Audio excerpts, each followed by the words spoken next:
पंजाब के जिला गुजरात के नवाही गांव में बदबख्त बेटे ने नाश्ता ताखीर से देने पर रोजेदार मां को कत्ल कर दिया।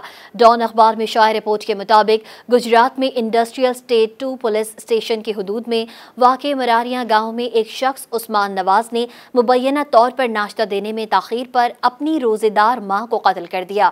पुलिस ज़राए के मुताबिक मुलजिम उस्मान नवाज ने अपनी वालिदा रजिया बीबी को नाश्ता बनाने के लिए कहा था, लेकिन मां ने कहा कि वो रोजे से है और कुछ देर आराम करना चाहती है, इसलिए वो थोड़ा सब्र करे।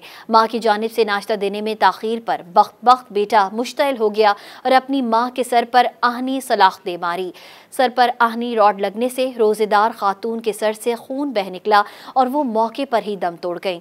वाक़े की इत्तला मिलते ही थाना इंडस्ट्रियल स्टेट की पुलिस जाए वकुआ पर पहुंच गई और मुलजिम को गिरफ्तार कर लिया, जबकि खातून की लाश को पोस्टमार्टम के लिए अजीज भट्टी शहीद टीचिंग अस्पताल मुंतकिल कर दिया गया। पुलिस मुलजिम के खिलाफ उसके भाई फरमान अली की मुद्दत में ताज़ीरात पाकिस्तान की दफ़ा 302 के तहत मुकदमा दर्ज करके मज़ीद तफ्तीश शुरू कर दी गई। मुलजिम ने दौरान तफ्तीश अपनी वालिदा के कत्ल का एतराफ़ भी कर लिया।